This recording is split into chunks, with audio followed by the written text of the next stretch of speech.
So welcome everyone. We would like to start, and the first talk in the afternoon session will be given by Gonzalo Gimeno from the University of Autónoma in Barcelona. Please. Good afternoon. Well, thanks first to the scientific committee and the supporting institutions for this meeting. I must make some words. First is that though my senior and supposedly respectable look, I read my dissertation just 3 weeks ago. Then, the second is that I'm a bit nervous. It can help badly to the presentation. And, my English is even worse than my mathematics, so above all, in the round of questions, please keep it in mind. Well, the work we are going to present you this afternoon has been carried out in collaboration with Mercedes Chipel and Maya Batz within the context of my PhD dissertation, and also benefits on some discussion with Tony Duncan. Even though we have worked intensively some details of the paper we're going to comment this afternoon, we would like some feedback about some general questions on the history and mechanics of those days. We are going to talk mainly about this man, Norbert Wiener, and a paper developed by Wiener with Max Born in the year 1925. The title of the paper reads, A New Formulation of the Laws of Quantization of Periodic and Aperiodic Phenomena. And it appeared simultaneously in English and in German. In English, published by the MIT, and in German, published by Zeitschrift für Physik. We are going to talk in 4 phases. First, we'll explain somehow the title of this talk. Second, we'll review some aspects of the paper and some positive comments of the authors of the concept what today is known as the operator calculus. Comments of them on their own work. Third, we will review some not so positive comments of the same author on the same work. And eventually we will make a brief analysis of the operator calculus formulation as stated in this 1925 paper of Born and Wiener. So, why did we undertake this research? I must say that it is not, it has little to do with my thesis. It's just a byproduct of the thesis. And while in the thesis we were working with the personal papers of these men, this is Ramón Ortiz Fornaguera, the translator into Spanish of the mathematician Grundlagen der Quantenmechanik by von Neumann, John von Neumann. Then, when these men,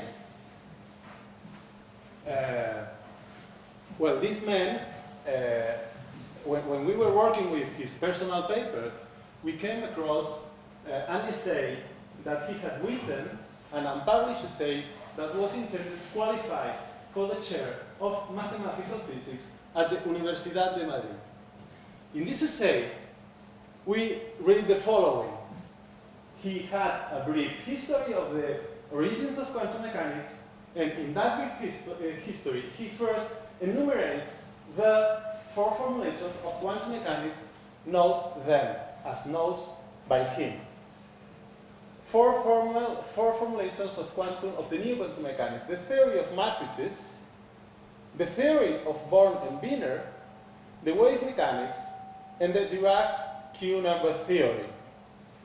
He develops a brief answer of each of the theories, but in the abstracts, in the development section, he just developed 3 methods, avoiding any mention of the formulation of Born and Wiener.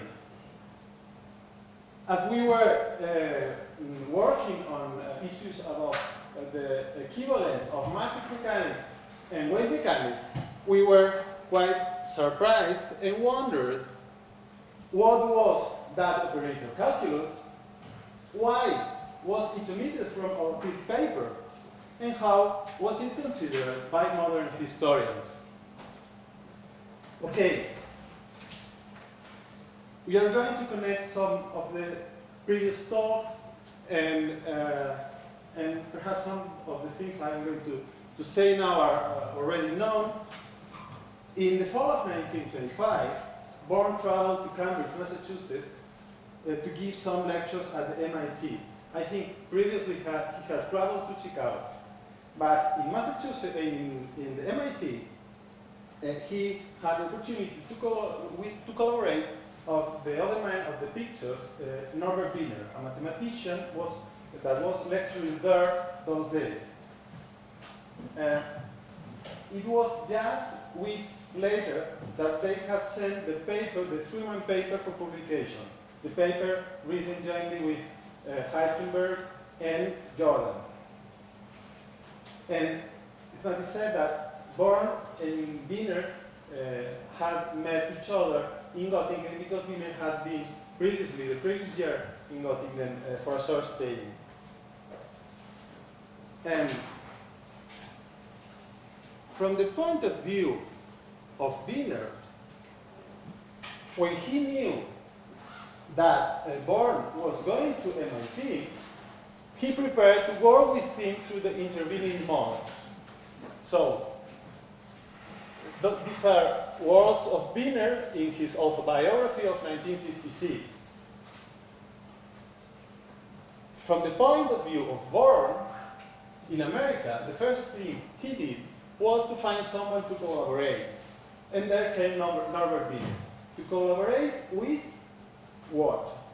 With the possibility of extending matrix mechanics, the matrix mechanics he had devised with Jordan and Heisenberg, to a more general purpose theory that was capable of supporting specifically the aperiodic motion.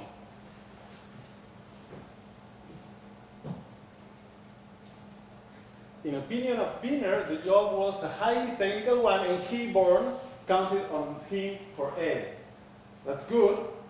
It must be said that it is a possibility because Wiener had developed previously something known as operator calculus. He had published a paper with this specific title. And so, when Born suggested him to work with him, he offered to collaborate, and here's Born talking. Well, the expressions of Born are taken from the AH2P, from the Coulomb's interview, and Born suggested him to do this application of some kind of theory to the aperiodic motions, and he told Born that they should try that operator calculus of him.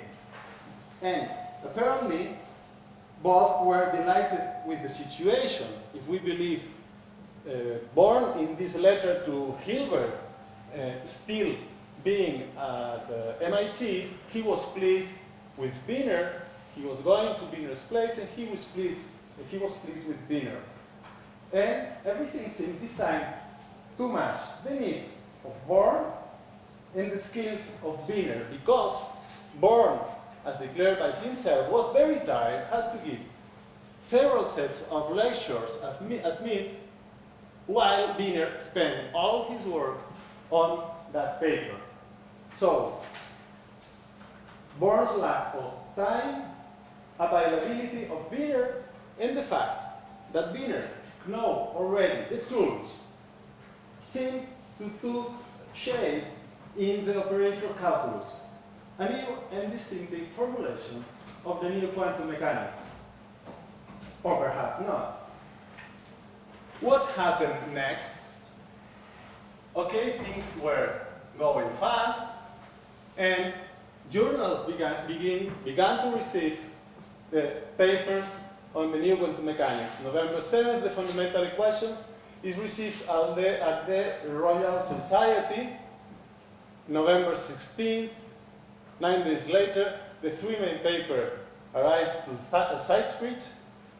November 22nd, a paper by Cornel Langfos, this time with an integral approach to the subject, was received also at Sanskrit. January 5th, the paper of Born and Wiener, the paper we are talking this afternoon about, was received at Sanskrit for Physics. January 27th, the first paper on wave mechanics by Erwin Schrödinger was received at Annalender Physik. And on March 12th, the paper on operational calculus of Born and Wiener was published at Berlin. But one day later, just one day later, on March 13th, the paper on wave mechanics by Schrödinger appeared at Leipzig. I didn't know if it was what will the sound here, but I like it. Just one day to set as established new formulation of quantum mechanics, above all being the paper on wave mechanics by Schrödinger, but coming after that was really a very short time. So it's quite incredible that operational calculus of Born and Wiener is still one of the four formulations of quantum mechanics. Well, up to this point, everything seemed to work smoothly. But the recalls of Born and Wiener in 1949 suggested some things different. The recalls begin in 1949, but follow in 1962 with the interview of Thomas Kuhn. I think it connects somehow with some comments previously made about the Kuhn interviews.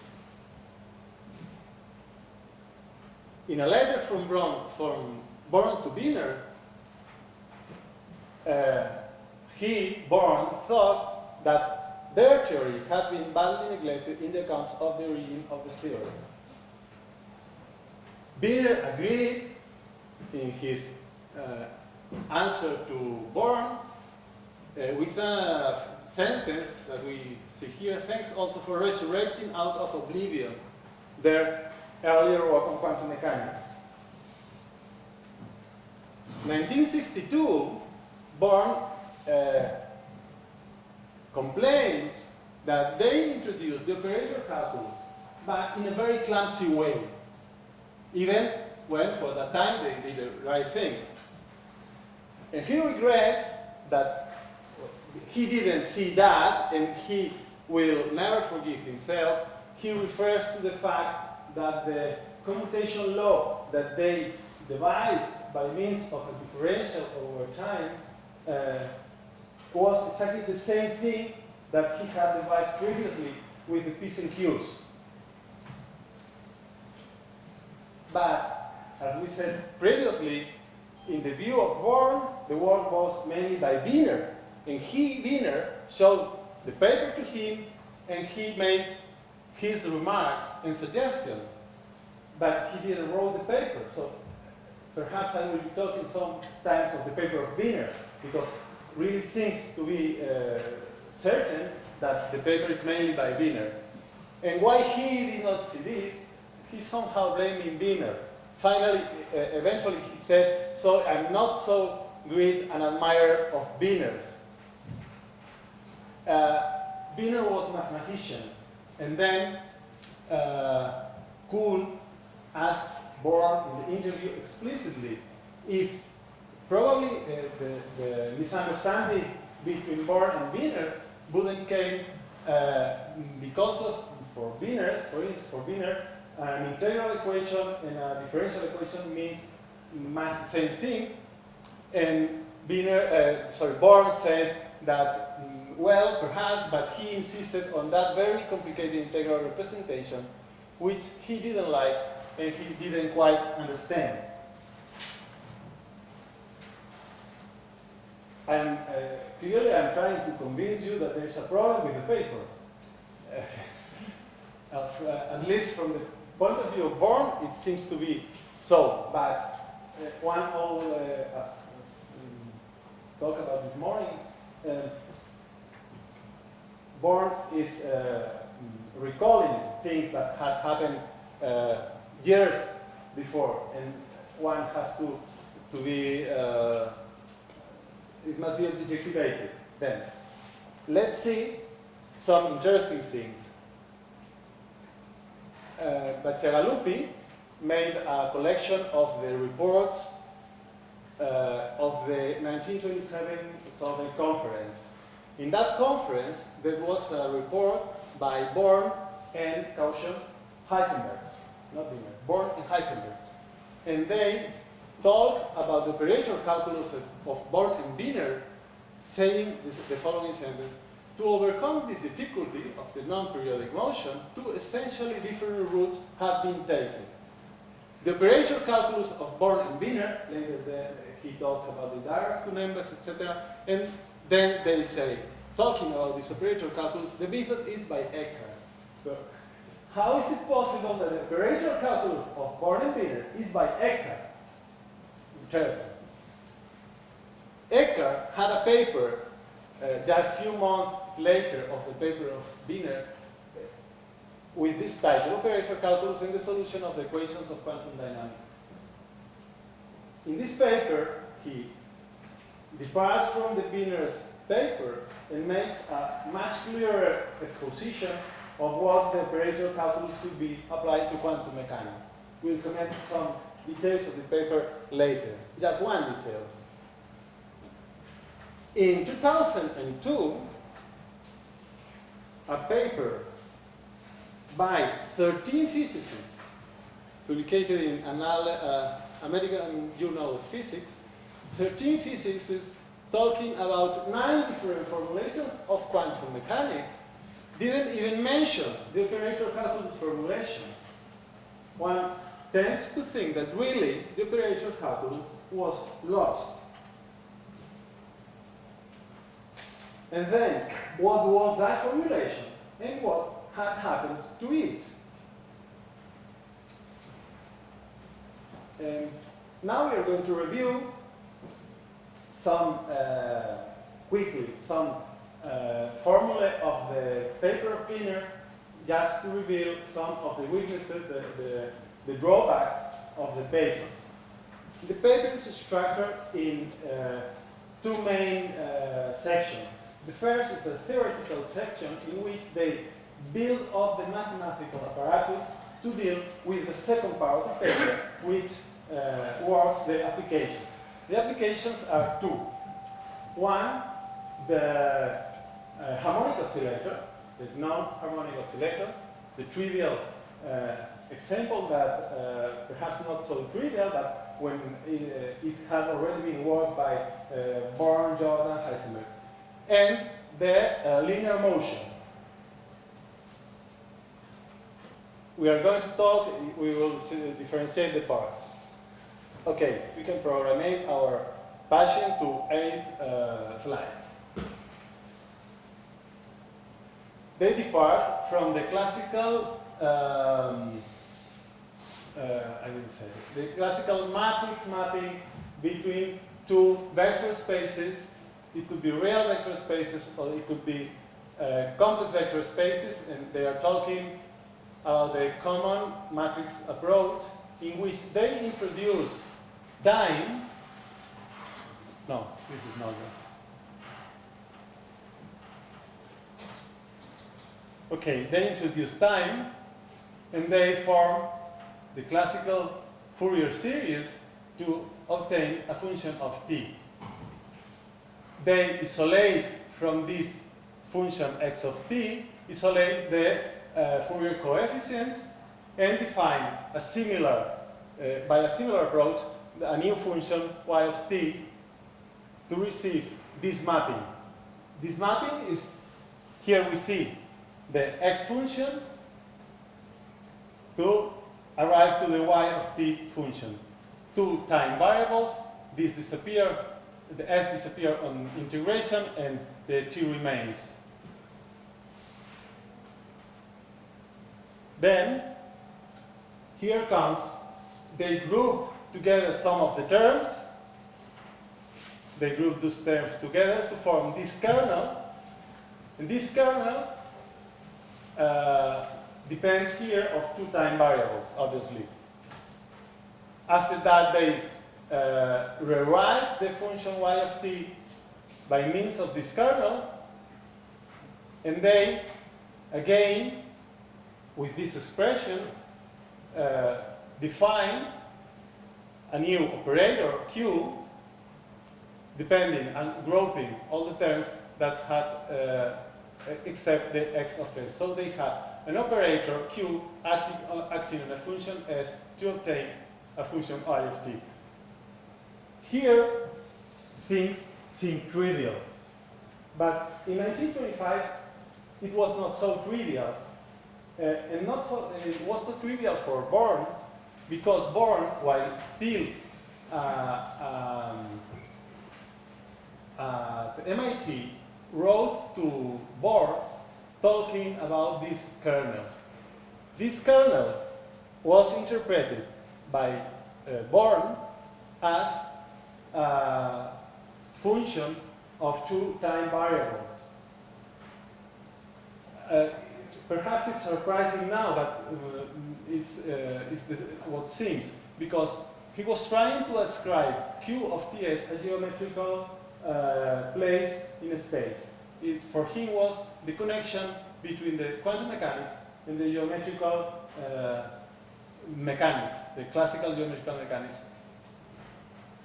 It comes mainly by some confusing use that Wiener makes along the whole paper of the operator he's working with.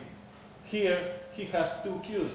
He has, in the paper, he has 5 or 6 different Q's meaning different things. Each operator he defines is Q because it's related with position, but all of them are different operators.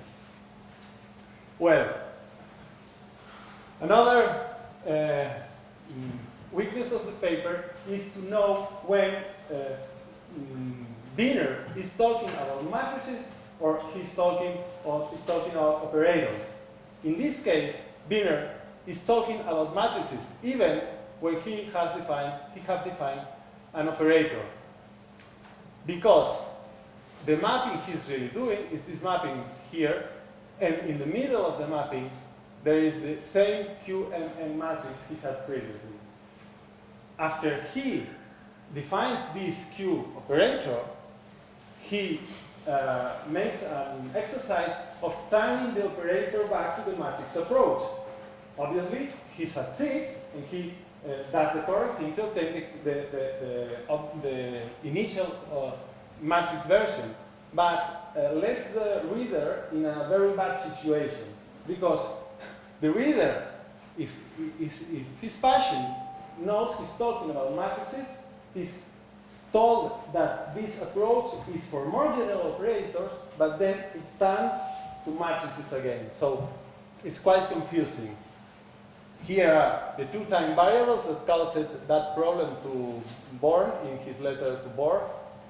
And okay, here comes another output of the theory. He builds this new operator, QTV. In fact, this is a function of the two variables, T and W, but it's quite different of the function, the use that the three men do of the index like W. Here it has a double use.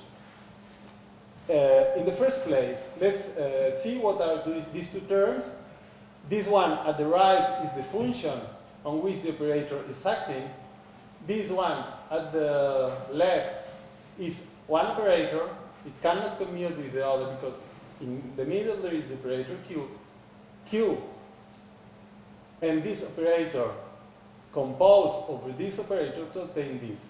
But really, W is not exactly what the paper permits, allows to see. If you read the paper thinking on the paper or the dry matter or the Freeman paper, you think that it is a continuous index variable. In fact, also there are several applications of this operator, and one times it means continuous indices, other times not, and it's also quite confusing. The operator itself, the function, is the sum of the column, but he didn't make clear what column is he talking about. And also he doesn't make clear if the column is written as a continuous index, as in the case of the Born-Jordan paper, or it's meaning really a function of W as energy. Then they follow defining the differential operator. The differential operator is a matrix here again, and by means of the differential operator they define the variable upon time of Q. In the applications, they need to establish a relationship between two functions. These functions in the applications are going to be phi1 and phi2. And then here he gives a general idea of how these phi functions could be. And he defines these Q1 and Q2 as a product of a function of time and a function of the differential operator. He needs the concept of adjoint, and he begins defining the concept of transpose of an operator, and tries to conjugate this definition of transpose to obtain the adjoint. But he really fails. This definition that he uses is not correct.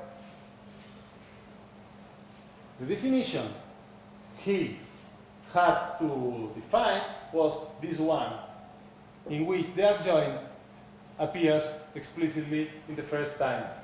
They tried to begin with the transpose, but they failed. Also, the function ut has to accomplish some boundary conditions to be valid in this expression. Going to the applications, they begin with the harmonic oscillator, and they depart from the equation of motion of the harmonic oscillator, resolve it in a curious space in which the scalars are substituted by these phi1, and phi2 expressions as polynomials of the differential operator. As I told you previously, they needed a relationship on this phi1 and phi2, because what Wiener is looking for is some way of replicating the matrix approach of the Freeman paper as a method to convince Born and perhaps all the community that his method works, because it complies with the previous work of Born and Wiener, and then once it is accepted because of its coincidence with the harmonic oscillator with the matrix approach, they could use it for the linear motion. With the relationship they wanted to obtain here, applying the Hermite condition here, they would have obtained the correct expression. But we know that the definition that they had for the transpose, even for the adjoint, was not correct.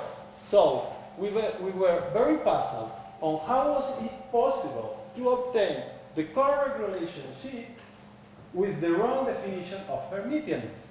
We didn't understand that. And then we began to research on the letters of Born, Born-Hilbert, Born-Born, Born-Wiener, Born-Wiener, and eventually we found this letter from Wiener to Born, in which he says, "Dear colleague Born, the correction has been improved after your notification. and Jordan is going to receive news about it immediately. But the mistakes affect in no way the validity of our arguments.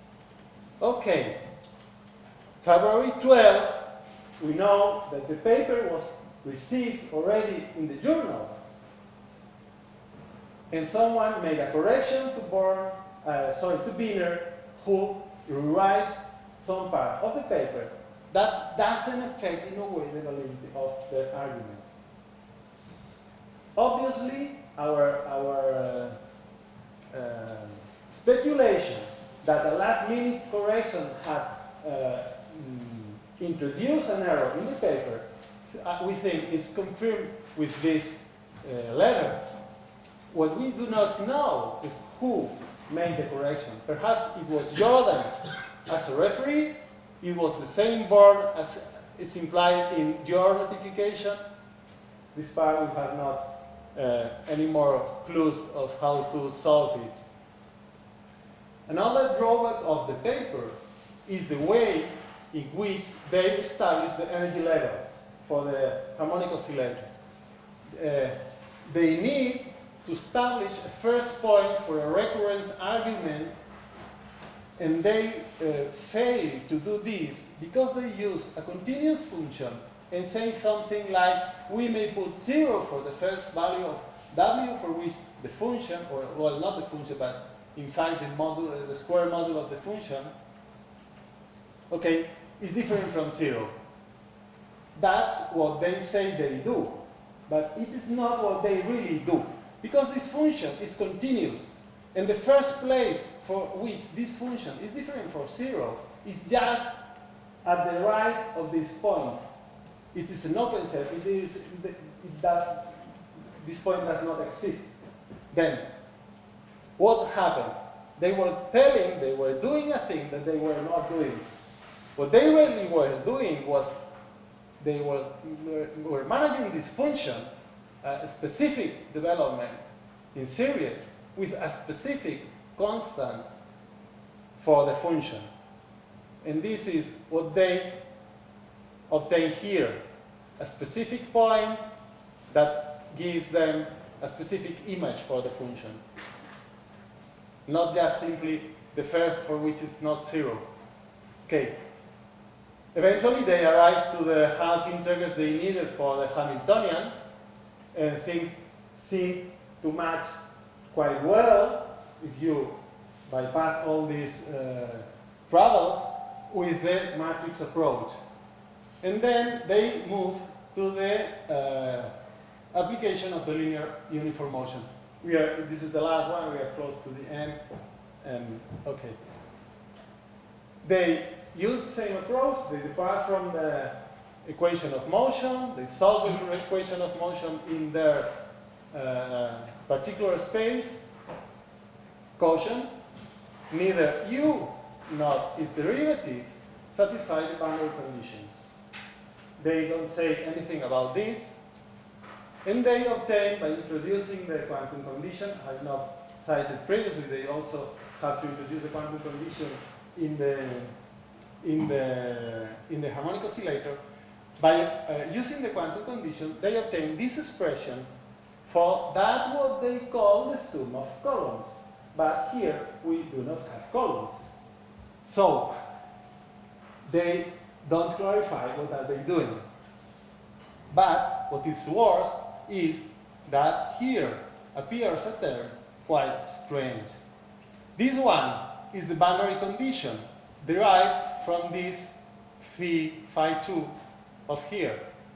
But this one has any meaning, at least for them, because what they say is that to get rid of this term, if W is large, then this term is small, and we can reject it. Okay, but W has to be large enough as to make this 0, so W has to go to infinity.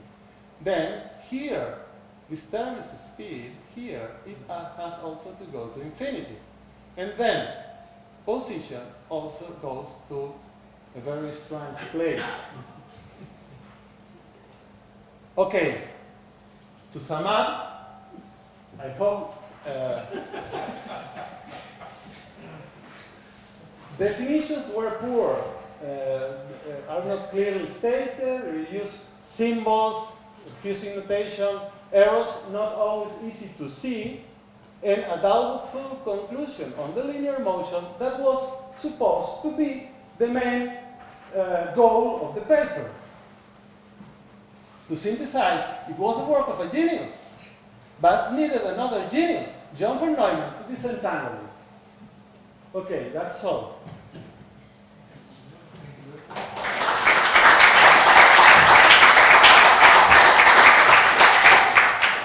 Thank you. So the floor is open, please. Yes.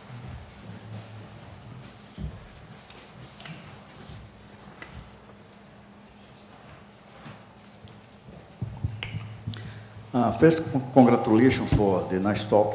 And secondly, it's just a question. In the 50s, Wiener come back to formulation of quantum mechanics with Armand Siegel. Armand Siegel, S-I-E-G-E-L. Formulation of a theory of measurement in terms of differential space.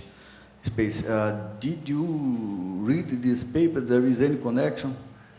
You didn't read. Okay. But it's an example of his less interest in formulation, mathematical formulation of quantum mechanics. This work in the 1950s was resumed by Jeffrey Bubb in the 60s when he was doing his PhD with David Bohm. What are the results of the Siegel? Yes. What were the results? What were the main output of the paper? No, the main author was Siegel. I am not But it was Siegel and Wiener, both. Co-authored by the two. I'm not understanding you, I'm afraid. The papers in the 1950s were authored by Wiener and Siegel. It's a paper on a theory of measurements in differential space. So my question is, there is any connection with this? Perhaps because it's the same first. Sorry. Yes, perhaps because if it's the same space, probably he reused some of his previous knowledge. When he writes this paper, he had also a very heavy background on harmonic analysis. So I think it's really true that Born looked for him and asked him for aid. I think that the first part of the interview, no, that's not, this is words of Wiener that Born was asking him from aid because he tended to reuse all his knowledge in other papers, I think. It's the idea that I have of Wiener, yes. So probably in the other paper he used the same tools. In fact, Eckhart, I told previously that I would talk about Eckhart's paper. Eckhart departs from the Wiener approach and develops a more structured operator calculus. But interestingly enough, Eckhart solves the hydrogen atom and the harmonic oscillator, but says nothing about the linear motion. So it seems that really, sometimes I think that everybody knew that, but anybody wanted to talk about it. So Ariana, please. Thank you. Yes, thanks. I would like to point out, because I agree with you that this paper, Born-Wiener, has many problems. But I think you make it look worse than it is, a bit, because you focus very much on the equations. And Born and Wiener, they explain a lot in words what they do, and in many ways you complain about definitions. Yeah, they don't have good definition, it's true, but because they together try to construct some new mathematical objects to deal with the new physics. Because operators, there is no operator, general linear operator calculus at that time. You have the integral operators of Hilbert, which do not fit there, and they try to expand them using Wiener's extended Fourier analysis. So in many ways, I would just put a good word, it's many things that written there, they are strange. They are strange because they're making them up as they go, and I think Born is also contributing. It's not all Wiener. I mean, if it fails, it's not just Wiener's fault. So that would be my I don't know how to. Yes, the conclusions are quite periodistic, and I warned you that I was trying to convince you that the paper has some problems. If you know this, you can change the conclusions to be more light. I repeat the last sentence. It is really the work of a genius. I think it's admiring that they could do this work in the short time they had to do this work. But if our purpose in this job was to understand what was happening after that. Why Born told what he told in his interview to Kuhn, why Eckhart omits any dealing dealing with linear motion with these tools, why physicists don't talk about operator calculus. From a historiographical point of view, perhaps the question should be, how was it possible for the operator calculus to arrive to the consideration of a formulation of quantum mechanics? We can review the paper and our work in this way. How was it possible that it arrived to a quantum mechanics when even Born himself, 2 years later, says that it's a work of Eckhart? How does one acquire this status? It's an interesting thing, I think. It's another point of view. But you're right, the conclusions are too hard. It did have an impact. I mean, Hilbert uses Undoubtedly. Operators calculus. Operators are a basic tool for quantum mechanics, I think. I'm not a physicist, I'm mathematics, but I think it is. And I think the Wiener's paper, the Born and Wiener's paper, is crucial for this development. But what happens is, I haven't read it, but in that sentence of Born and Heisenberg in 1937, they themselves say the operator calculus was mastered by John von Neumann. It was just 27. The John von Neumann's book is from 32. So the first paper of von Neumann talking about this topic were so clarifying as to make Born and Heisenberg to say that it was one of the important works of von Neumann in this topic. Perhaps just the last question that Alec, So, I guess I'm not familiar with this paper, but just after this, Wiener writes the sort of the review article just on operator calculus, right? That's more pure math, not so connected to the physics, not with Born, right? But in physics, maybe not so much in quantum mechanics, but you know, in quantum field theory, people are still talking about things like the operator product expansions and using an operator point of view to do specific calculations. I don't know if you're familiar with this, but is there a connection between, this is introduced sort of in the late 60s by Ken Wilson, just before he does his renormalization group stuff. Is there a life, maybe no longer in the non-relativistic quantum mechanics, but is there a life for this, or a lineage that connects to this work in the relativistic quantum picture? I don't know.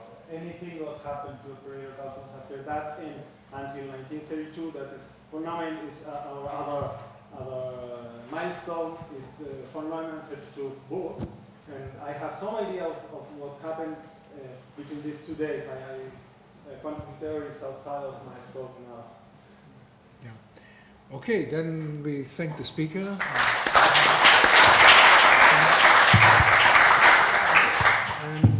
to the next talk.